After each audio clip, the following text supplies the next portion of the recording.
Hello everyone, welcome to my channel SEBI with Ashok. Friends, आज हम retail के मॉड्यूल सी में चैप्टर नंबर 15 का पार्ट 1 करेंगे। तो फ्रेंड्स, ये चैप्टर है आपका टेक्नोलॉजी इन रिटेल बैंकिंग।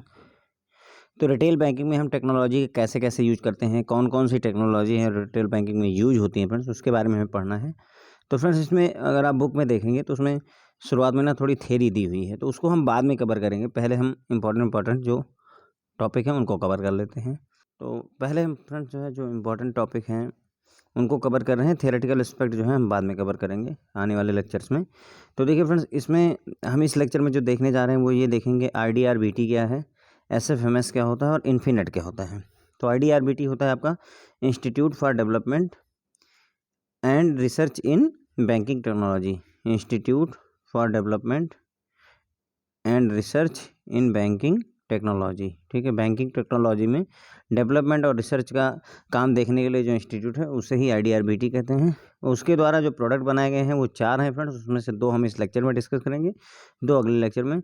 एक तो है SFMS, structured financial messaging system, और दूसरा इन्फीनेट, इंडियन फाइनेंशियल नेटवर्क है फ्रेंड्स। ओके, और 2 और हैं जिनके बारे में हम आगे पढ़ेंगे फ्रेंड्स। चलिए शुरू करते हैं फ्रेंड्स। देखिए, सबसे पहले हम देखेंगे IDRBT के बारे में। तो देखिए, नीड क्या हुई थी, जैसे रिटेल बैंकिंग में ज़रूरत ये महसूस की गई कि मतलब टेक्नोलॉजी में रिसर्च की जाए, मतलब कौन सी टेक्नोलॉजी अडॉप्ट की जाए, क्या क्या हम जैसे एक एग्जांपल के लिए आप देखिए, पहले चेक वगैरह यूज होते थे, DD यूज होती थी, फिर जब नेफ्ट आया और RTGS आया तो चीज़ें बहुत ज़्यादा बदल गई। तो ये उस रिसर्च का ही नतीजा है कि हम कौन सी टेक्नोलॉजी यूज कर सकते हैं, क्या कॉन्सेप्ट यूज कर सकते हैं जिससे कि चीज़ें आसान हो जाए बैंकिंग इंडस्ट्री में। उसी पर्पज़ से इस इंस्टीट्यूट को इस्टेब्लिश किया गया था friends. Okay, institute for development and research in banking technology. तो इसका काम ही केवल बैंकिंग टेक्नोलॉजी में, स्पेशली फाइनेंशियल सेक्टर में बैंकिंग सेक्टर को खास करके ध्यान रखते हुए डेवलपमेंट और रिसर्च का, R&D कहते नहीं है, रिसर्च एंड डेवलपमेंट ना, रिसर्च एंड डेवलपमेंट का काम देखने का इसी का है, जिम्मा इसी को मिला हुआ है। तो इस ये फुल फॉर्म पहला पूछा सकता है फ्रेंड्स आपसे। IDRBT का फुल फॉर्म होता है institute for development and research in banking technology. तो डेवलपमेंट एंड रिसर्च हो गया, ठीक है, बैंकिंग टेक्नोलॉजी हो गई, इंस्टीट्यूट हो गया। तो development and research banking technology में करनी है, इंस्टीट्यूट जो करेगा उसे IDRBT कहते हैं। ठीक है, उसके बाद में अब शुरू करेंगे फ्रेंड्स। देखिए, banking industry is in the path of growth, leveraging information technology in a big way in all it's strategic, functional and operational processes and application. तो मतलब बैंकिंग इंडस्ट्री में अभी जो करंट में सिनेरियो चल रहा है फ्रेंड्स, वो हम क्या कर रहे हैं, इंफॉर्मेशन टेक्नोलॉजी का ज़्यादा से ज़्यादा यूज करने की कोशिश कर रहे हैं, बिग वे में हम यूज कर रहे हैं। चाहे वो स्ट्रेटजिक कोई प्रोसेस हो, चाहे वो फंक्शनल कोई टास्क हो, या फिर कोई ऑपरेशनल प्रोसेस हो, किसी भी मतलब स्ट्रेटजिक एस्पेक्ट हो, फंक्शनल एस्पेक्ट हो, ऑपरेशनल एस्पेक्ट हो, हर एक जगह पर हम इंफॉर्मेशन टेक्नोलॉजी को बड़े स्तर पर यूज करने की कोशिश कर रहे हैं। इस बात को ही ध्यान रखते हुए रिजर्व बैंक ऑफ इंडिया ने एक कमेटी बनाई थी friend. Reserve bank of India ने एक कंस्टिट्यूट किया एक कमेटी को, किस बात पर किया था, टेक्नोलॉजी अपग्रेडेशन इन पेमेंट सिस्टम। तो पेमेंट सिस्टम पर टेक्नोलॉजी अपग्रेडेशन के लिए एक कमेटी बनाई गई थी 1994 में, under chairmanship of Shri WS Saraf, जो कि उस समय ED थे, एग्जीक्यूटिव डायरेक्टर थे RBI के। तो जो यहाँ पर कमेटी बनी थी वो किस चीज़ के लिए बनी थी, ये ध्यान रखने वाली बात है, ये याद रखेंगे हम। टेक्नोलॉजी अपग्रेडेशन इन पेमेंट सिस्टम के लिए एक कमेटी बनाई थी रिजर्व बैंक ऑफ इंडिया ने। कब बनाई थी, 1994 में। अगर याद रख सकते हैं तो ठीक है, नहीं रख सकते तो कोई बात नहीं। इसके हेड कौन थे ये याद रखिएगा। ये जो कमेटी बनी थी टेक्नोलॉजी अपग्रेडेशन इन पेमेंट सिस्टम, इसके हेड थे WS सराफ, है ना। इनकी मतलब डेजिग्नेशन याद रखने की उतनी ज़रूरत नहीं है, लेकिन नाम और कमेटी का नाम और पर्सन जो उसका हेड था उसका नाम याद रखना चाहिए। तो श्री WS सराफ जो थे इसके हेड थे, ठीक है। उनकी चेयरमैनशिप में एक कमेटी बनाई गई। कमेटी ने अपनी रिपोर्ट को दिसंबर 1994 में सबमिट कर दिया रिजर्व बैंक ऑफ इंडिया को, और कमेटी ने जोर दिया, इस बात पर एम्फेसाइज किया कि एक एपेक्स लेवल का इंस्टीट्यूट सेटअप करने की जरूरत है, जिसका काम होगा which undertake development and research, है ना, R&D, है ना, research and development in area of information technology applied to the financial sector with a specific focus to the banking. तो जब ये कमेटी बनी, कमेटी ने पूरा स्टडी किया, और स्टडी करने के बाद उन्होंने कहा कि एक एपेक्स लेवल का इंस्टीट्यूट, मतलब बड़े लेवल का एक इंस्टीट्यूट खोला जाए, सबसे ऊंचा, मतलब कहने का है ना, एपेक्स लेवल का इंस्टीट्यूट बनाया जाए जिसका काम होगा डेवलपमेंट और रिसर्च का काम देखना, इंफॉर्मेशन टेक्नोलॉजी जो कि अप्लाई की जानी चाहिए फाइनेंशियल सेक्टर में, और उसमें फाइनेंशियल सेक्टर में भी विशेष फोकस बैंकिंग इंडस्ट्री पर होना चाहिए। ठीक है, यानी कहने मतलब ये होगा कि रिजर्व बैंक ऑफ इंडिया को ये सलाह दी गई कि एक ऐसा इंस्टीट्यूट बनाए जिसका काम होगा रिसर्च और डेवलपमेंट करना इंफॉर्मेशन टेक्नोलॉजी के एप्लीकेशन पर, कि हम आईटी को इंफॉर्मेशन टेक्नोलॉजी कैसे यूज कर सकते हैं फाइनेंशियल सेक्टर में और स्पेशली बैंकिंग इंडस्ट्री में। ठीक है, अब आरबीआई ने इस जो ये कमेटी की अप्रूवल था, कमेटी का जो रिकमेंडेशन था उसको अप्रूव कर दिया, और उसने एक इंस्टीट्यूट इस्टेब्लिश किया, है ना, to cater the need of banking and financial sector of the country. तो कंट्री की जो बैंकिंग और फाइनेंशियल सेक्टर की नीड थी उसको फुलफिल करने के लिए एक तरीके से कहा जा सकता है कि रिजर्व बैंक ऑफ इंडिया ने कमेटी के रिकमेंडेशन को अप्रूव कर दिया और एक इंस्टीट्यूट इस्टेब्लिश कर दिया, और उसी इंस्टीट्यूट को का ही नाम फ्रेंड्स IDRBT है, institute for development and research in banking technology. Banking technology की बात हो रही है, डेवलपमेंट एंड रिसर्च की बात हो रही है, इंस्टीट्यूट यहाँ याद रखेंगे। ठीक है, तो IDRBT को इस्टेब्लिश किया गया, किस कमेटी के कहने पर किया गया था फ्रेंड्स, तो ध्यान रखेंगे, ये बात बहुत पूछी जाती है। कमेटी बनी थी जिसके हेड थे WS सराफ, और इस कमेटी का नाम था टेक्नोलॉजी अपग्रेडेशन इन पेमेंट सिस्टम। इसके लिए कमेटी बनी थी। कमेटी ने क्या रिकमेंड किया कि एक जो है एपेक्स इंस्टीट्यूट बनाइए जिसका काम ही हो कि रिसर्च और डेवलपमेंट करे कि आईटी का यूज हम कैसे कर सकते हैं फाइनेंशियल सेक्टर या बैंकिंग इंडस्ट्री में। रिजर्व बैंक ऑफ इंडिया ने इस कमेटी के रिकमेंडेशन को अप्रूव कर दिया और एक इंस्टीट्यूट बनाया जिसका नाम पड़ा IDRBT, और ये IDRBT जो है आपका फंक्शनल हुआ 1996 में। IDRBT स्टार्टेड फंक्शनिंग फ्रॉम 6 मार्च 1996 से IDRBT जो है ऑपरेशनल हो जाता है फ्रेंड्स आपका। ठीक है, the institute over the years conceptualise and designed and launched following technology services for Indian banking and financial sector. अब जब से इसको इस्टेब्लिश किया गया उसके बाद से इसने काफ़ी सारे प्रोडक्ट लॉन्च किए, एक तरीके से हम कह सकते हैं। ठीक है, तो इन्होंने कॉन्सेप्चुलाइज किया, पहले कॉन्सेप्ट लाए, उसके बाद उसको डिज़ाइन किया, फिर उसको लॉन्च किया, है ना, काफ़ी सारे टेक्नोलॉजी सर्विसेज लेकर के आए बैंकिंग इंडियन बैंकिंग और फाइनेंशियल सर्विस सेक्टर के लिए। इसमें से चार चार टेक्नोलॉजी की हम यहाँ पर बात करेंगे फ्रेंड्स। तो देखिए, पहला है इंडियन फाइनेंशियल नेटवर्क जिसे इन्फीनेट कहते हैं।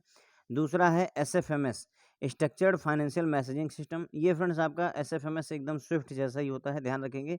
स्विफ्ट इंटरनेशनल लेवल के लिए है, तो SFMS हमारे देश मतलब हमारी कंट्री के लेवल पर हो सकता है। ठीक है, उसके बाद में नेशनल फाइनेंशियल स्विच NFS, इसका यूज होता है फ्रेंड्स, जो आपके ATM चलते हैं वो सभी के सभी NFS स्विच का यूज करते हैं, उसके बारे में भी हमें जानना है। और Indian banking community cloud IBCC, ये जो है क्लाउड बेस्ड जो सर्विस प्रोवाइड की जाती है उसके लिए डेवलप किया गया है।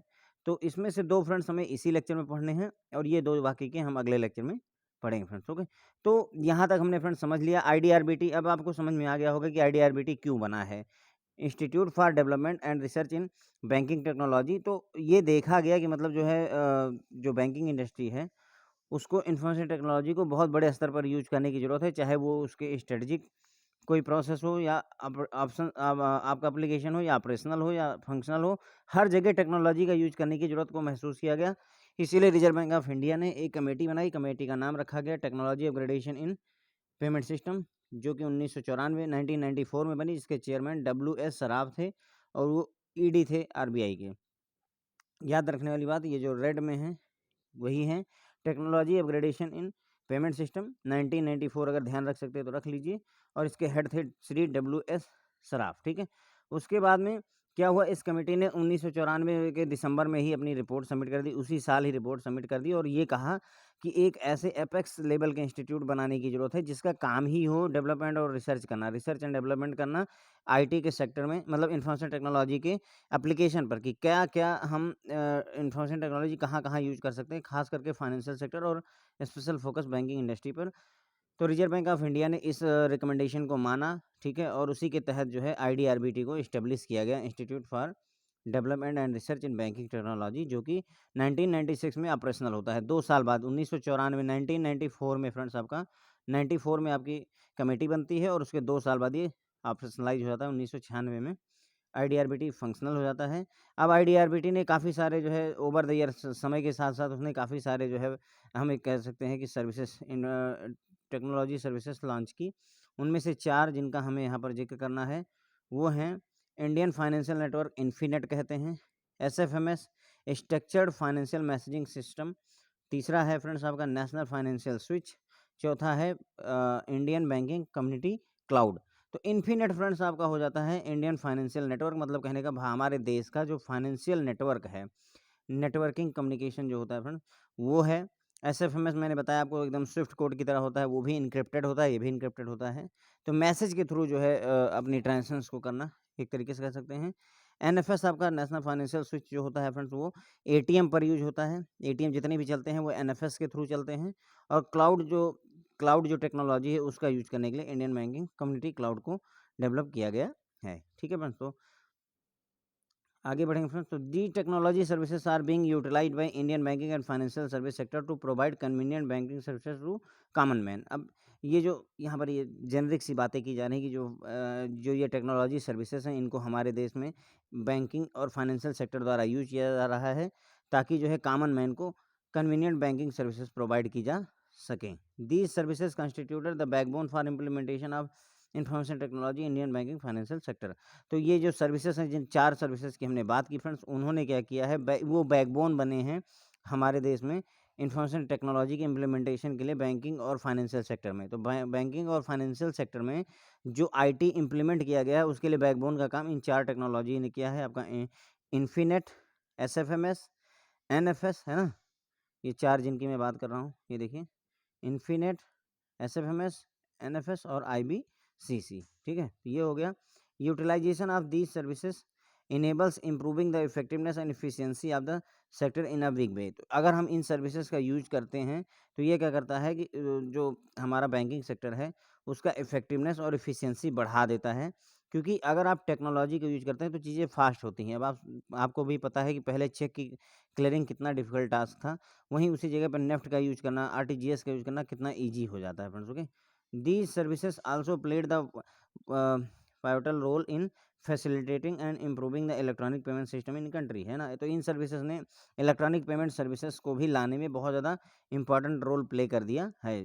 जैसे कि मैंने आपको नेफ्ट और आरटीजीएस का एग्जांपल दिया कि हमारे देश में अगर ये सारी सर्विसेज ना आई होती तो शायद नेफ्ट आरटीजीएस ना आया होता। कुल मिलाकर के जो कहने की बात है वो ये है फ्रेंड्स। ओके, चलिए तो अब पहला इसमें से स्टार्ट करेंगे फ्रेंड्स। तो हम पढ़ने जा रहे हैं इन्फीनेट के बारे में। तो हमने देखा कि आईडीआरबीटी जो आपका इंस्टीट्यूट है, आईडीआरबीटी, उसने कई सारे जो है टेक्नोलॉजी सर्विसेज ऑफर की। उसमें से पहली है इन्फिनेट इंडियन फाइनेंशियल नेटवर्क। तो देखिए फ्रेंड, ध्यान रखेंगे, infinite is a closed user group network. तो ये बात याद रखने वाली है कि ये क्लोज्ड यूजर का ग्रुप नेटवर्क होता है, ओपन यूजर का नहीं होता है। ध्यान रखेंगे, ये क्लोज्ड यूजर का मतलब एक जितने भी बैंकिंग इंडस्ट्री में है, फाइनेंशियल सेक्टर में जो भी इंस्टीट्यूट हैं, उन सब का एक क्लोज्ड नेटवर्क है फ्रेंड्स। ओके, एक तरीके से हम ये कह सकते हैं। तो इन्फीनेट एक क्लोज्ड यूजर ग्रुप नेटवर्क होता है, is a nation wide communication backbone for banking and financial sector. तो बैंकिंग और फाइनेंशियल सेक्टर के कम्युनिकेशन के लिए, कम्युनिकेशन मतलब बातचीत होता है, यानी एक दूसरे के पास डेटा भेजने के लिए जो नेशनल मतलब हमारे पूरे देश में है ना, बैकबोन की तरह काम करता है इन्फीनेट इंडियन फाइनेंशियल नेटवर्क जो है फ्रेंड्स। तो एक तरीके से हम कह सकते हैं कि हमारे देश में जो ये बैंकिंग इंडस्ट्री चलती है उसमें जो बैकबोन है वो इन्फीनेट है। ठीक है, इसी का हम यूज करते हैं। Various inter bank and intra bank application. ठीक है, इंटर बैंक का मतलब क्या होता है फ्रेंड्स, देखिए इंटर बैंक होता है आपका, जैसे इंटरनेशनल आपने पढ़ा है ना, इंटरनेशनल का मतलब होता है मैंने आज इंटरनेशनल फ़्लाइट ली है। इंटरनेशनल मतलब मैं दूसरे देश जा रहा हूँ, इसका मतलब हुआ। इंटर का मतलब होता है जब एक दूसरे के क्रॉस कनेक्शन टाइप का हो। तो इंटर बैंक का मतलब हो गया बैंक ऑफ बड़ौदा का मतलब कम्युनिकेशन हो, मान लीजिए स्टेट बैंक ऑफ इंडिया के साथ में। तो ये हो गया आपका इंटर बैंक। और इंट्रा बैंक का मतलब हो गया विद इन, मतलब कहने का जैसे स्टेट बैंक ऑफ इंडिया की जो ब्रांचेज हैं वो आपस में कम्युनिकेशन करें तो वो इंट्रा बैंक हो जाता है। ठीक है, बस वैसे तो आपको सबको पता ही होगा, फिर भी थोड़ा सा एक्सप्लेन कर दिया मैंने। तो इंटर बैंक का मतलब हुआ जब डिफरेंट डिफरेंट बैंक आपस में बातचीत करें। इंट्रा बैंक का मतलब जब विद इन बैंक ही आपका कम्युनिकेशन हो रहा है। तो वेरियस इंटर बैंक और इंट्रा बैंक एप्लीकेशंस हैं, जैसे कौन से, एसएफएमएस जिसके बारे में हमें पढ़ना है, structured financial messaging system, electronic fund transfer भी जो है, मतलब ये सभी, ये जितनी भी चीज़ें हम यहाँ पर बता रहे हैं फ्रेंड्स, ये सभी इन्फीनेट का यूज़ करती हैं। इंडियन फाइनेंशियल नेटवर्क का यूज़ करके ये सभी काम करते हैं। ध्यान रखेंगे, हमारा जो नेफ्ट और आरटीजीएस भी होता है वो भी इन्फीनेट का यूज़ करके ही होता है। तो एसएफएमएस जो है उसी पर चलता है, इन्फीनेट पर। इलेक्ट्रॉनिक फंड ट्रांसफ़र भी आपका इन्फीनेट पर चलता है। इलेक्ट्रॉनिक क्लियरिंग सर्विसेज ECS ये भी आपका जो है इन्फीनेट पर चलता है। Electronic debit, electronic credit, online processing and trading in government securities की जो ट्रेडिंग और आपका प्रोसेसिंग होती है वो भी आपका इन्फीनेट पर होती है। Centralised fund quarrying for bank and financial institution, जो बैंकों और फाइनेंशियल इंस्टीट्यूशन के लिए जो सेंट्रलाइज्ड फंड की क्वेरी होती है, ये पता करना कि कहाँ कितना फंड है, वो भी जो है आपका इन्फीनेट पर चलता है। एनीवेयर एनी टाइम बैंकिंग, कहीं पर भी कभी भी आप अगर बैंकिंग चाहते हैं तो उसके लिए भी इन्फीनेट होना चाहिए। इंटर बैंक रिकन्सिलेशन, डिफरेंट बैंकों का आपस में जो भी ट्रांजेक्शन उनका reconciliation have been implemented using Infinet, ये सारी चीज़ें इन्फीनेट का यूज करके इम्प्लीमेंट की गई हैं। Fund transfer under NEFT and RTGS is being done through an Infinet. अब आप इंपॉर्टेंस समझिए इस चीज़ की कि इन्फीनेट कितना इंपॉर्टेंट, मतलब एक तरीके से जो बात है फ्रेंड्स की, ये बैकबोन है एक तरीके से, जो है मतलब रीढ़ की हड्डी है। अगर ये नहीं है, इन्फीनेट अगर बंद हो जाए एक तरीके से हम कहें, तो आप मान कर चलिए कि जितना भी आपस में हम विदिन बैंक जो है कम्युनिकेशन कर रहे हैं, या एक बैंक से दूसरे बैंक के बीच में जो भी कम्युनिकेशन है, वो सारे ठप पड़ जाएंगे। नेफ्ट आरटीजीएस सब बंद हो जाएंगे। नेफ्ट आरटीजीएस भी इन्फीनेट के थ्रू ही किया जाता है friends. Okay, it is a financial network in the form of reliable communication backbone facilitating running different application and services. तो ये एक फाइनेंशियल नेटवर्क है, क्लोज्ड यूजर ग्रुप का है। मैंने आपको ये पहले ही बता दिया, इन्फिनिट क्लोज्ड यूजर ग्रुप का है, ठीक है, यानी सभी के लिए ओपन नहीं है, जो उसके मेंबर्स हैं वही उसको एक्सेस करते हैं। It is a financial network in the form of reliable communication backbone. तो ये एक विश्वसनीय भरोसे वाला कम्युनिकेशन बैकबोन है, और ये फैसिलिटेट करता है डिफरेंट एप्लीकेशन और सर्विसेज को रन करना। ठीक है फ्रेंड, तो ये हो गया इंडियन फाइनेंशियल नेटवर्क। देखिए फ्रेंड, जब आप अपने बैंक में सीबीएस एक्सेस करते हैं तो आपने एक चीज़ देखी होगी, ज़्यादातर मैंने नोटिस भी करी होगी, कि जिस कंप्यूटर पर आप जो है अपना फिनेकल चलाते हैं या सीबीएस चलाते हैं, उस वाले पीसी पर आपको इंटरनेट की सुविधा नहीं मिलती है। क्यों? क्योंकि हम इंट्रानेट यूज़ कर रहे होते हैं फ्रेंड्स। ओके, इंट्रानेट यूज़ कर रहे होते हैं, हम इंटरनेट नहीं यूज़ करते हैं। इंटरनेट, अगेन वही इंटरनेट इंटरनेशनल से बना हुआ है, मतलब कहने का सब कुछ एक्सेस करना, पूरी दुनिया एक दूसरे से कनेक्ट रहना। इंट्रानेट का मतलब हुआ विदिन, हमारे अपने खुद के ऑर्गेनाइजेशन का जो इंटरनेट है, उसे हम इंट्रानेट कहते हैं फ्रेंड्स। ओके, तो ये इंट्रानेट हम यूज़ करते हैं, इसलिए हम मतलब कहने का, हम कोई भी वेबसाइट नहीं खोल सकते हैं अपने ब्रांच के कंप्यूटर पर। क्यों? क्योंकि हम इंटरनेट यूज़ कर रहे होते हैं, हम इंटरनेट नहीं यूज़ कर रहे होते हैं। ठीक है, ये सिक्योरिटी के पर्पज़ से किया जाता है फ्रेंड्स। ओके, तो इंडियन फाइनेंशियल नेटवर्क इन्फीनेट के बारे में हमने बात की। पहली जो बात यहाँ पर याद रखने वाली कि इन्फीनेट एक क्लोज्ड यूजर ग्रुप का नेटवर्क है। पूरे देश में ये कम्युनिकेशन का बैकबोन प्रोवाइड करता है, किसके लिए? बैंकिंग और फाइनेंशियल सेक्टर के लिए। ठीक है, डिफरेंट जो इंटर बैंक, एक बैंक दूसरे बैंक के साथ कम्युनिकेशन करे, या intra bank with in bank जो एप्लीकेशन रन करते हैं, वो सभी इन्फीनेट पर ही रन करते हैं फ्रेंड्स। वो कौन कौन से हैं? SFMS आपका स्ट्रक्चर्ड फाइनेंशियल मैसेजिंग सिस्टम हो गया, electronic fund transfer, NEFT, RTGS, ECS, electronic clearing services, ये भी आपका जो है इन्फीनेट पर ही होती है। ट्रेडिंग जो की जाती है गवर्नमेंट सिक्योरिटीज़ में, ऑनलाइन प्रोसेसिंग, ट्रेडिंग, ये सारा कुछ जो है आपका इन्फीनेट पर होता है। एनीवेयर और एनी टाइम जो बैंकिंग हम ऑफ़र करते हैं कस्टमर को, वो भी आपका इन्फीनेट के थ्रू ही हो पाता है। इंटरबैंक रिकन्सिलिएशन का काम भी जो है इन्फीनेट के थ्रू ही होता है। ये बात मैंने पहले भी बताई कि नेफ्ट और आरटीजीएस भी जो है आपका इन्फीनेट के थ्रू ही किया जाता है। तो ये हम कह सकते हैं कि एक फाइनेंशियल नेटवर्क होता है, जो कि रिलायबल है, रिलायबल बैकबोन का काम करता है, रनिंग डिफरेंट एप्लीकेशन और सर्विसेज को अलाउ करता है डिफरेंट को। ठीक है, अब हम यहाँ पर पढ़ेंगे फ्रेंड्स कि क्या क्या इन्फीनेट के फ़ायदे हैं, एडवांटेज क्या हैं। तो एडवांटेज है फ्रेंड्स की banking and financial services independent of location. इसकी वजह से क्या होता है कि लोकेशन पर डिपेंडेंसी नहीं रह जाती है, क्योंकि सभी ब्रांचें सीबीएस से कनेक्टेड होती हैं। एक बैंक दूसरे से कनेक्टेड होता है, तो आपस में कम्युनिकेशन करना कोई डिफ़िकल्टी नहीं रह जाती है। तो बैंकिंग और फाइनेंशियल सर्विसेज जो है लोकेशन पर डिपेंडेंट नहीं रह जाती है। कोई भी कस्टमर अगर जो है, मान लीजिए उसका अकाउंट मुंबई में है, और वो मान लेते हैं कि वो भोपाल में अपना अकाउंट एक्सेस करना चाहता है, तो उससे कोई प्रॉब्लम नहीं आती, क्योंकि लोकेशन पर डिपेंडेंसी खत्म हो जाती है इन्फीनेट की वजह से। Extended banking business reach and hours as well as increase business volume and better fund utilization, thereby facilitating reduce operational cost. अब इसकी इन्फीनेट के आने की वजह से क्या होता है, एक्सटेंडेड बैंकिंग बिजनेस है ना, मतलब बिजनेस रीच, अब बिजनेस की रीच बढ़ जाती है, जैसे कि मैंने बताया कि अगर आपका बॉम्बे में खाता है और अगर आप उसे मध्य प्रदेश में एक्सेस करना चाहते हैं तो कोई इश्यू नहीं आता है।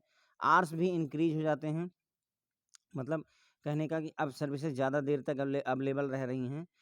इंक्रीज्ड बिजनेस वॉल्यूम, चूँकि हम प्रोसेसिंग फास्ट कर पा रहे हैं, टेक्नोलॉजी का यूज़ करके हम ज़्यादा काम निपटा पा रहे हैं, इसलिए बिजनेस भी बढ़ रहा है। पहले हम दिन भर में जहाँ 100 कस्टमर को जो है डील कर पाते थे, वहीं अब जो है टेक्नोलॉजी के यूज़ में हम दिन भर में 400 कस्टमर को डील कर पा रहे हैं, जिसकी वजह से बिजनेस का वॉल्यूम भी बढ़ रहा है।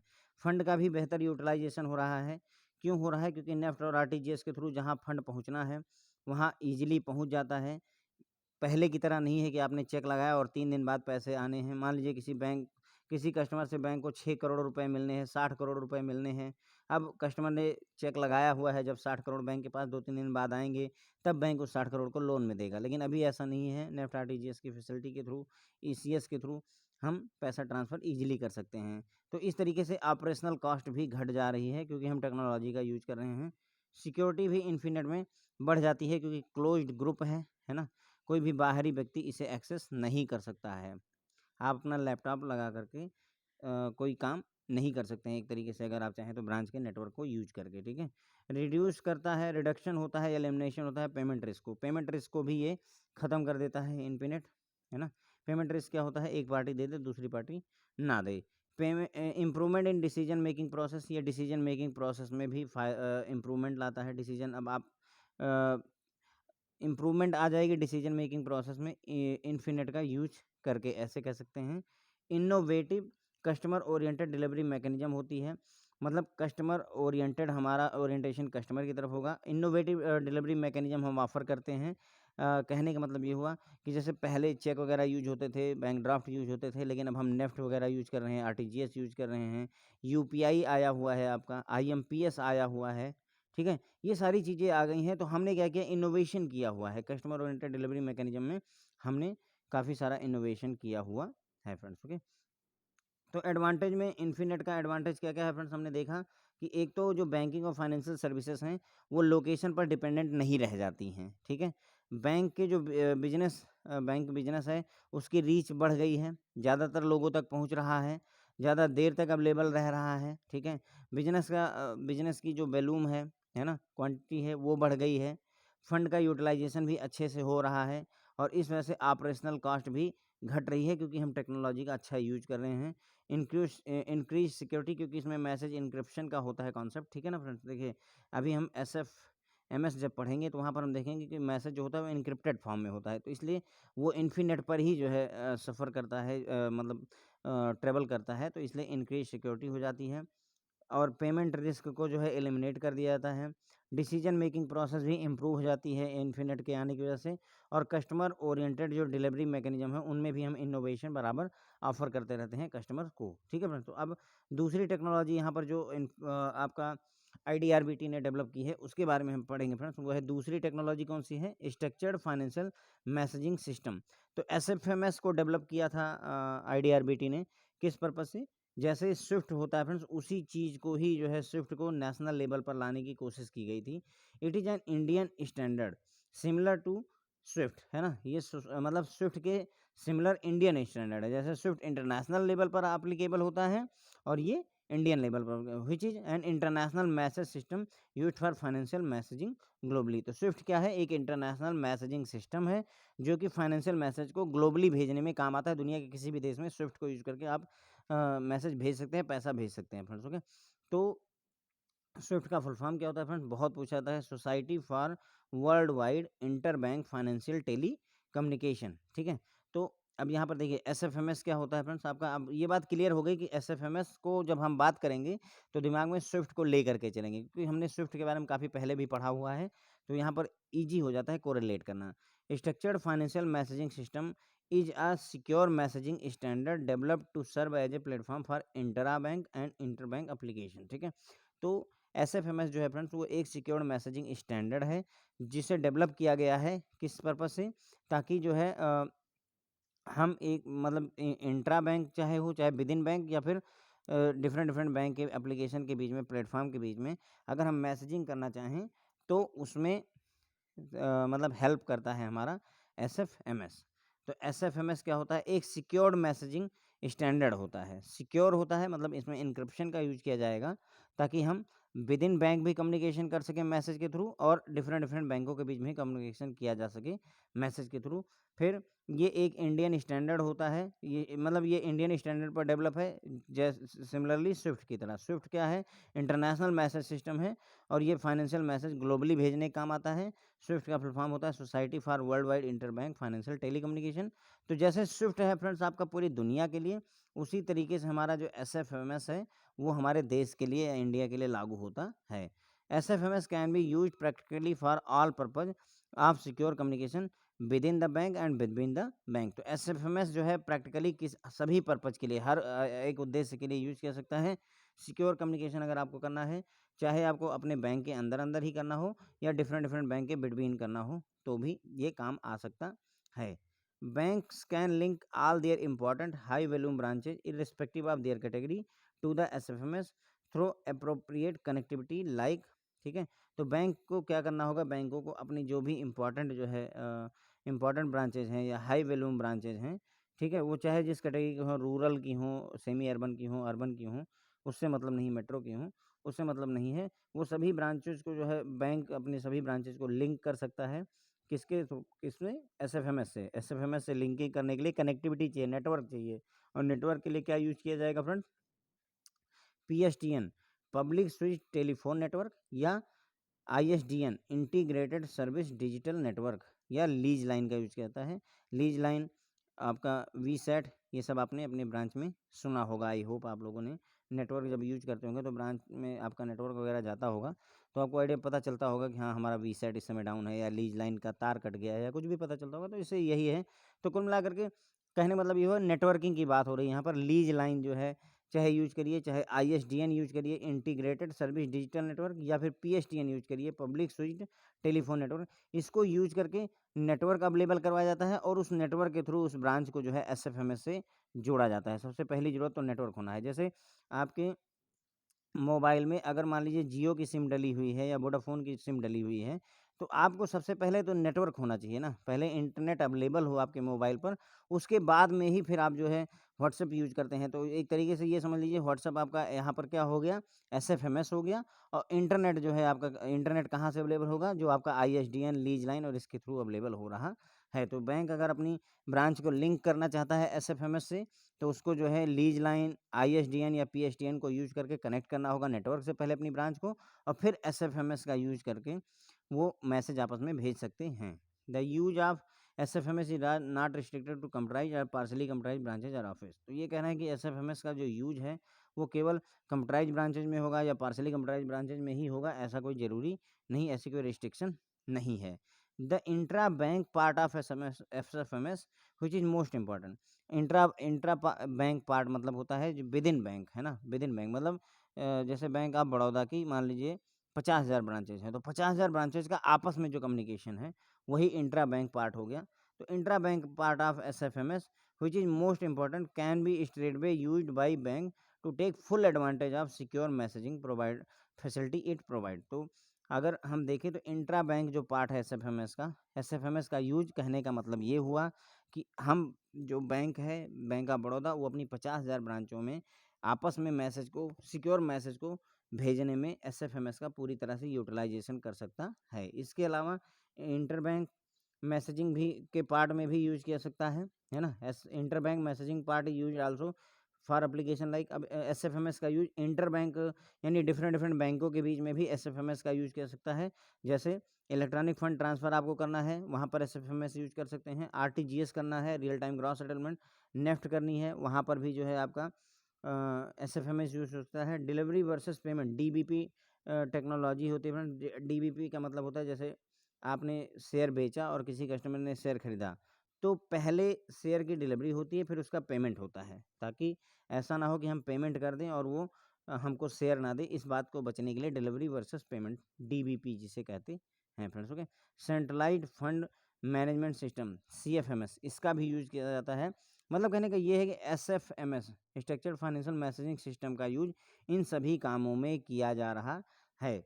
The bank can develop comprehensive and efficient tools and application and integrate them easily with SFMS to use their corporate intranet। देखिए इंटरनेट के बारे में मैंने बताया नहीं था, आपके बैंक का कारपोरेट इंट्रानेट होता है। इंट्रानेट होता है इसीलिए आप कुछ भी वेबसाइट अपनी कंप्यूटर पर नहीं खोल पाते हैं, क्योंकि आप इंट्रानेट यूज कर रहे होते हैं, इंटरनेट नहीं यूज कर रहे होते हैं। तो ये कह रहे हैं कि बैंक जो है कोई भी जो है टूल डेवलप कर सकता है, ठीक है, कोई भी एप्लीकेशन डेवलप कर सकता है और उस एप्लीकेशन को एसएफएमएस के साथ इंटीग्रेट कर सकता है, यानी सिक्योर्ड मैसेजिंग का कॉन्सेप्ट उसके साथ में इंटीग्रेट करके यूज किया सकता है, कोई दिक्कत नहीं होती है फ्रेंड्स। ओके, तो हमने यहाँ तक समझा फ्रेंड्स एसएफएमएस। अगर हम सिंपल सी लैंग्वेज में समझना चाहें तो एसएफएमएस स्विफ्ट होता है। इसका यूज किस पर्पज से होता है? इसका यूज होता है मैसेज भेज करके, इनक्रिप्टेड मैसेज को भेज करके किसी भी ट्रांजैक्शन को करना, आपको नेफ्ट करना है तो एसएफएमएस का एक इनक्रिप्टेड मैसेज यहाँ से जाएगा यहाँ तक, ठीक है। तो जैसे होता है ना, मैंने आपको बताया था कि यहाँ से मैसेज जाता है आरबीआई के पास में, आरबीआई के पास में एक एसएफएमएस जाता है, स्ट्रक्चर्ड फाइनेंशियल मैसेजिंग सिस्टम एसएफएमएस जाता है, वो इनक्रिप्टेड फॉर्म में होता है ताकि कोई बीच में उसको जो है हैक वगैरह ना कर पाए फ्रेंड्स। ओके, तो एसएफएमएस जो है एक सिक्योर मैसेजिंग स्टैंडर्ड है जो कि डेवलप किया गया है इंट्रा बैंक और इंटर बैंक कम्युनिकेशन के लिए, ठीक है। ये इंडियन स्टैंडर्ड है, सिमिलर है स्विफ्ट के, जो कि इंटरनेशनल स्टैंडर्ड है एक तरीके से कह सकते हैं। और स्विफ्ट का यूज ग्लोबली मैसेज को भेजने में किया जाता है। स्विफ्ट का फुल फॉर्म है society for world wide interbank financial telecommunication, ठीक है। एसएफएमएस का यूज सभी पर्पज के लिए किया जा सकता है। सिक्योर कम्युनिकेशन अगर आपको विद इन बैंक करना है या बिटवीन बैंक करना है तो उस किसी भी पर्पज के लिए आप एसएफएमएस का यूज कर सकते हैं। अब बैंक को अगर जो है जितनी भी उसकी हाई वैल्यू की ब्रांचेज हैं, इंपॉर्टेंट ब्रांचेज हैं, ठीक है, उनकी कैटेगरी के रिस्पेक्टिव उनको जो है एसएफएमएस से जोड़ सकते हैं, बशर्ते कि नेटवर्क होना चाहिए, कनेक्टिविटी होनी चाहिए। कनेक्टिविटी के लिए lease line, ISDN integrated service digital network या PSTN public switched telephone network इसका यूज किया सकता है। तो पहले कनेक्टिविटी होनी चाहिए, फिर एसएफएमएस का यूज करके आप ब्रांचों को कनेक्ट कर सकते हैं। एसएफएमएस का यूज जो है केवल कंप्यूटराइज या पार्सली कंप्यूटराइज ब्रांचों तक ही रिस्ट्रिक्टेड नहीं होता है। इंट्रा बैंक एसएफएमएस का यूज जो है विद इन बैंक में भी जो है आप अगर सिक्योर्ड मैसेजिंग करनी है, सिक्योर मैसेजिंग मान लीजिए जैसे किसी बैंक की 50,000 ब्रांचेज हैं, उसको आपस में जो है अगर कम्युनिकेशन करना है तो एसएफएमएस का यूज किया सकता है, उसका एडवांटेज लिया जा सकता है। इंटर बैंक अगर एक बैंक को दूसरे बैंक के साथ में कम्युनिकेशन करना है तो भी एसएफएमएस का यूज किया सकता है। कौन कौन से एप्लीकेशन है जो अभी करंट में एसएफएमएस का यूज करते हैं फ्रेंड? तो इलेक्ट्रॉनिक फंड ट्रांसफर जो होता है उसमें एसएफएमएस यूज होता है। जो आपका आरटीजीएस होता है, नेफ्ट होता है, उसमें भी एसएफएमएस का यूज होता है। डीवीपी जो मैकेनिज्म है, डिलीवरी वर्सेस पेमेंट, मैंने आपको बताया कि पहले जो है शेयर डिलीवर किए जाएंगे फिर पेमेंट रिलीज की जाएगी, तो डीवीपी मैकेनिज्म में भी जो है आपका यूज किया जाता है एसएफएमएस का। इसके अलावा centralize fund management system CFMS में भी जो है आपका यूज किया जाता है फ्रेंड्स, किसका? एसएफएमएस का यूज किया जाता है। तो इन सभी जगहों पर एसएफएमएस सिक्योर्ड मैसेजिंग का यूज किया जा रहा है। फ़ायदा क्या होता है कि मैसेज सिक्योर रहता है, कोई इसको हैक नहीं कर सकता है। इसके अलावा मान लीजिए कोई नया टूल अब या एप्लीकेशन बैंक डेवलप कर रहा है तो उसको एसएफएमएस के साथ वो इंटीग्रेट कर सकता है, कोई दिक्कत नहीं होती है, और ताकि वो कारपोरेट इंट्रानेट पर उसे यूज कर सके, अपने बैंक के विद इन नेटवर्क में उसे यूज कर सकता है, ठीक है। तो एसएफएमएस के साथ में इंटीग्रेशन कोई डिफिकल्टी नहीं होती है। अब फ्रेंड्स हम की फीचर देखेंगे एसएफएमएस के, कुछ इंपॉर्टेंट जो फीचर्स हैं उसके बारे में यहाँ पर डिस्कस करेंगे। Template builder to support flexible definition of messages similar to SWIFT like user to user and system messages. तो इसमें क्या होता है, एक टेम्पलेट बिल्डर होता है, मतलब कहने का टेम्पलेट प्रोवाइड किया जाता है एसएफएमएस के द्वारा, ठीक है, ताकि एकदम स्विफ्ट की तरह ही आप मैसेज बना सकते हैं। चाहे आपको यूजर से यूजर के बीच में मैसेज ट्रांसफ़र करना हो, चाहे जो है सिस्टम से सिस्टम को कोई मैसेज ट्रांसफ़र करना हो, हर एक केस में टेम्पलेट होता है अवेलेबल। मतलब कहने का ये है कि मैसेज जो है डिज़ाइन करना है वो बहुत ज़्यादा ईजी हो जाता है, क्योंकि एसएफएमएस में आपको एक टेम्पलेट मिल जाता है कि हाँ ऐसे मैसेज आपको बनाने हैं, ठीक है। फ्लेक्सिबल आर्किटेक्चर होता है दैट फैसिलिटेट सेंट्रलाइज्ड और डिस्ट्रीब्यूटेड डिप्लॉयमेंट।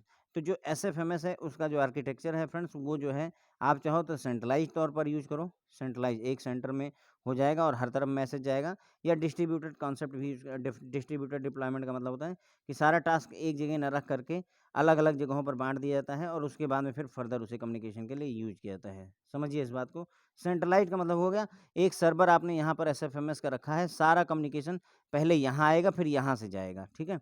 उसी जगह अगर आप डिस्ट्रीब्यूटेड यूज करते हैं तो एक ये क्या किया आपने, सारे टास्क को अलग अलग जगहों पर बांट दिए, 4 जगहों पर बांट दिया। अब क्या होगा, ये भी आपस में यहाँ मैसेज आएगा, यहाँ से वापस जाएगा, यहाँ भी आएगा, यहाँ से वापस जाएगा, यहाँ आएगा, यहाँ से वापस जाएगा। तो इस तरीके से डिस्ट्रीब्यूट कर दिया आपने काम को। तो कहने का मतलब ये हुआ कि ये जो एसएफएमएस है उसका जो आर्किटेक्चर है वो फ्लेक्सिबल है। कोई ज़रूरी नहीं कि आप सेंट्रलाइज़्ड डिप्लॉयमेंट करिए, डिस्ट्रीब्यूटेड डिप्लॉयमेंट भी पॉसिबल होता है। Directory service for maintenance of IFSC directory network configuration, इसमें डायरेक्टरी सर्विस होती है फ्रेंड्स, ओके।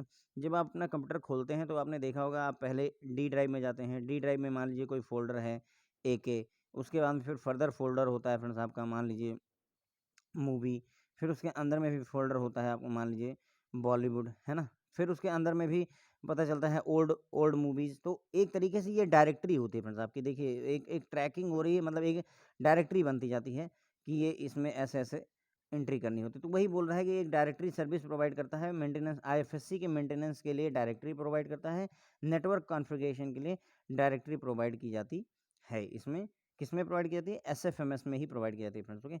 सिक्योर्ड मैसेजिंग होती है and routing based on stored and forward principle. अब ये याद रखिएगा, ये तो मैंने आपको बता दिया कि इनक्रिप्शन होता है मैसेज का, तो इसलिए कोई हैक नहीं कर सकता, कोई पढ़ नहीं सकता है जब तक कि उसको जो है मतलब जिसको पहुंचना है मैसेज वही पढ़ सकता है, ठीक है। तो सिक्योर्ड मैसेजिंग होती है और इसमें जो राउटिंग होती है, जो मैसेज का राउटिंग होती है, मतलब मैसेज राउटिंग का मतलब होता है फ्रेंड्स, ये मैसेज यहाँ से चलना है और यहाँ पहुँचना है, मान लेते हैं। अब इसका एग्जाम्पल देख लीजिए, जैसे मान लीजिए आप जो है लखनऊ में हैं और आपका जो मैसेज है वो एक आपका दोस्त है मुंबई में, ठीक है। अब आपको अगर लखनऊ से आपका मैसेज मुंबई तक पहुंचना है तो बहुत सारे टावर पड़ेंगे रास्ते में फ्रेंड्स, ओके। बहुत सारे टावर पड़ेंगे और आपका मैसेज जो है ट्रेवल करेगा, वो कोई भी रूट ले सकता है। तो ये रूट जो लेता है वही फ्रेंड्स आपका हो जाता है राउटिंग, कि किस रूट से इस मैसेज को हम भेजेंगे, वही राउटिंग होती है। कौन सा रूट पकड़ाना है, लेमैन की लैंग्वेज में राउटिंग का ये कॉन्सेप्ट होता है। अब एक यहाँ पर एक बढ़िया बात बताता हूँ। मान लीजिए आप यहीं पर खड़े हैं और बगल में ही आपका फ्रेंड फ्रेंड भी है। आप इसको फ़ोन मिलाते हैं, मान लेते हैं। तो ऐसा नहीं है कि आपका आपका जो दोस्त है उसका फ़ोन, आपका फ़ोन जो है तुरंत ही आपके दोस्त को मिल जाता है, नहीं। उसका कॉन्सेप्ट यही होगा कि आप कॉल करेंगे, पहले वो टावर पे जाएगी, फिर वो आपके दोस्त को आइडेंटिफ़ाई करेगी और फिर आपके दोस्त के पास तक पहुँचती है। तो ये जो काम हुआ ना, राउटिंग हुई एक तरीके से, आपकी कॉल को राउट किया गया। डायरेक्ट ऐसे नहीं कर सकते। भले ही मेरा फ़ोन और आपके मेरे दोस्त का फ़ोन दोनों बगल-बगल ही क्यों ना रखे हों, उसके बावजूद भी कॉल बगैर टावर पर गए हुए राउटिंग हुए नहीं जा सकती है। तो ये हो गया। तो राउटिंग किस मैकेनिज़्म पर की जाती है friends? Store and forward principle पर। मतलब कहने का यहाँ पर एक जो है क्यू बना लेते हैं। क्यू का मतलब है एक लाइन बना ली जाती है। जो भी मैसेज आएगा उसको पहले स्टोर कर लेंगे, स्टोर करते जाएँगे और फिर धीरे-धीरे जैसे-जैसे मौका मिलता जाएगा आगे बढ़ाने का, वैसे-वैसे फॉरवर्ड करते जाते हैं, मतलब बढ़ाते भी जाते हैं। तो कहने का मतलब ये हुआ कि मान लीजिए पीछे से जो है 40 मैसेज आ गए, तो 40 मैसेज को यहाँ पर क्यू में लगाते गए। जैसे-जैसे मौका मिलता गया, 1 मैसेज, 2 मैसेज निकालते गए, फिर इधर पीछे से और मैसेज आए, उसको फिर क्यू में लगाया, 2 इधर खत्म हुए, 2 और लगाए। इस तरीके से स्टोर एंड फॉरवर्ड का मैकेनिज़्म है। इकट्ठा करिए, फिर आगे बढ़ाइए, ठीक है? तो ये याद रखिएगा कि एक तो सिक्योर्ड मैसेजिंग होती है एसएफएमएस में और जो रूटिंग होती है किस कॉन्सेप्ट पर होती है friends? Store and forward principle पर काम करता है। बाय पुश टेक्नोलॉजी यहाँ पर यूज़ की जाती है। तो ये मतलब थोड़ा टेक्निकल टर्म्स हैं फ्रेंड्स यहाँ पर, लेकिन ये पूछे भी जा सकते हैं आपसे कि जो एसएफएमएस होता है उसमें मैसेजिंग कैसे किस प्रिंसिपल का काम करती है? Store and forward, directly forward की जाती है, ठीक है? क्यू मेंटेन किया जाता है। तो इस तरीके से आपसे क्वेश्चन पूछ सकता है। पुश टेक्नोलॉजी का यहाँ पर यूज़ किया जाता है। Message can be clubbed and exchange as a batch of file. तो मैसेज को आप क्लब भी कर सकते हैं। ज़रूरी नहीं कि एक सिंगल मैसेज ही ट्रेवल करे। मैसेज की क्लबिंग भी पॉसिबल है और बैच फाइल में भी एक्सचेंज कर सकते हैं। मतलब एक साथ में ढेर सारे मैसेज इकट्ठा करके एक पूरा बैच बनाया और उस बैच फाइल को भी एक्सचेंज किया जा सकता है। Smart card based user access होता है। जो आपका एसएफएमएस जो है नेटवर्क होता है फ्रेंड्स, उसमें स्मार्ट कार्ड बेस्ड एक्सेस दिया जाता है यूजर्स को, ठीक है। ये सिक्योरिटी पर्पज से किया जाता है।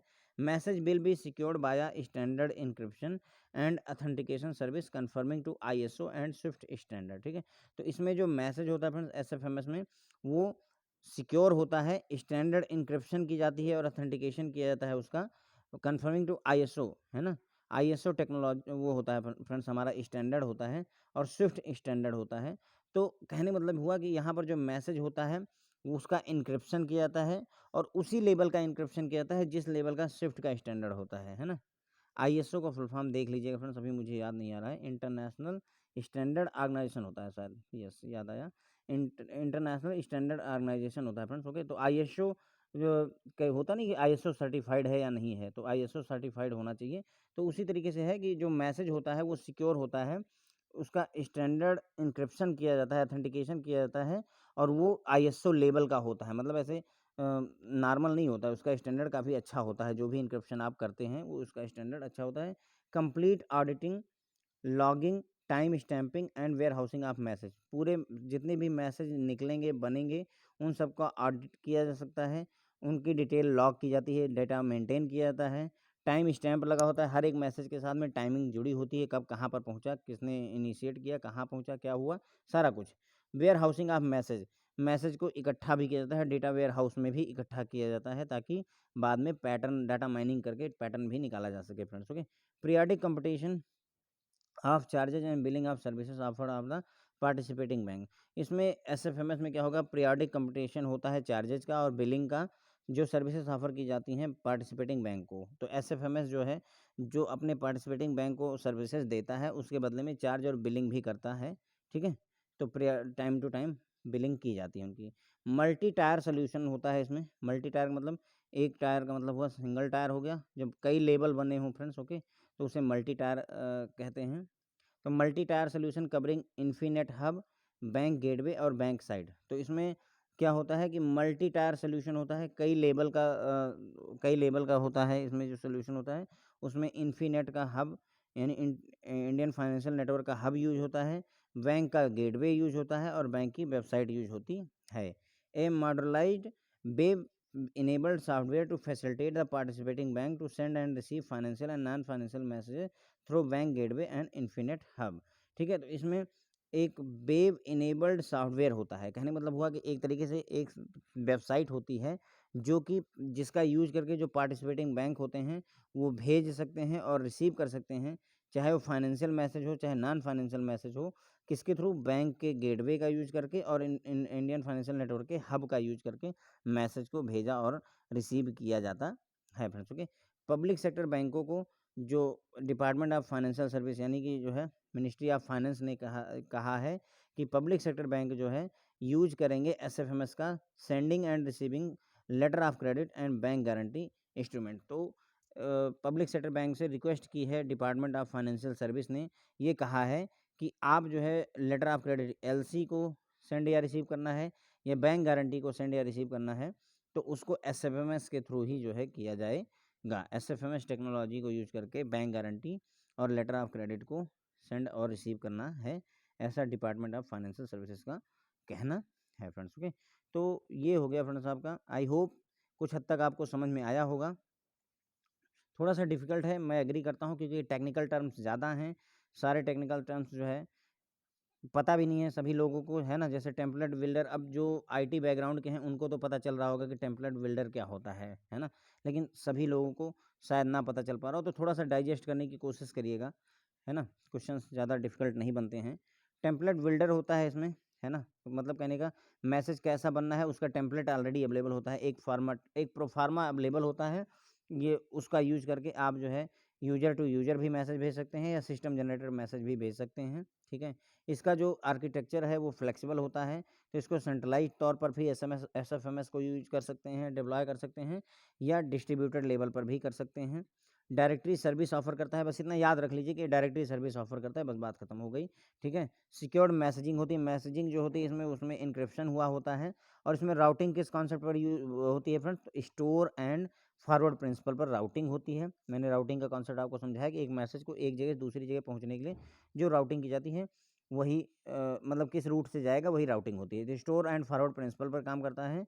पुश टेक्नोलॉजी जो है यूज की जाती है यहाँ पर। मैसेज को क्लब भी किया सकता है, कोई जरूरी नहीं कि एक एक मैसेज भेजा जाए, और साथ ही साथ इसको बैच ऑफ फाइल में एक साथ फाइलों में इकट्ठा करके भी एक्सचेंज किया सकता है बैंकों के बीच में। स्मार्ट कार्ड बेस्ड जो है यूजर एक्सेस अलाउ किया जाता है इसमें। जो मैसेज होता है उसका इंक्रिप्शन जब हम करते हैं तो वो जो है उस स्टैंडर्ड जो उसका इंक्रिप्शन का स्टैंडर्ड होता है वो आईएसओ सर्टिफाइड होता है या स्विफ्ट स्टैंडर्ड का हम आपका इनक्रिप्शन करते हैं फ्रेंड्स। ओके, ऑडिटिंग, कब मैसेज बना, किसने बनाया, कहाँ गया, कहाँ कहाँ पहुँचा, ये सारी पूरी ऑडिटिंग, पूरा डेटा होता है।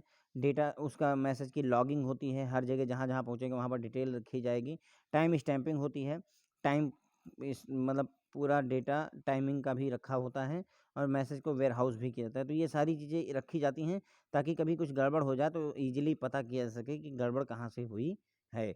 उसके बाद में जो एसएफएमएस होता है वो पार्टिसिपेटिंग बैंकों से जो चार्जेज होते हैं उनको भी वसूलता है, बिलिंग करेगा उनसे, उनसे पैसे लेता है फ्रेंड्स। ओके, यहाँ पर मल्टी टायर या मल्टी लेयर सोल्यूशन होता है, जिसमें इन्फिनेट का हब यूज होता है, बैंक का गेटवे यूज होता है, और बैंक की वेबसाइट यूज होती है फ्रेंड्स। ओके, तो इसमें वेब इनेबल्ड यानी वेबसाइट का यूज करके एक सॉफ्टवेयर बना होता है, जो कि पार्टिसिपेटिंग बैंक को, जो भी एसएफएमएस बैंक फैसिलिटी को यूज करने वाले बैंक हैं, वो मैसेज को अगर सेंड और रिसीव करना चाहते हैं, चाहे फाइनेंशियल मैसेज हो चाहे नॉन फाइनेंशियल मैसेज हो, तो उसके लिए वेब बेस्ड सॉफ्टवेयर का यूज करेंगे।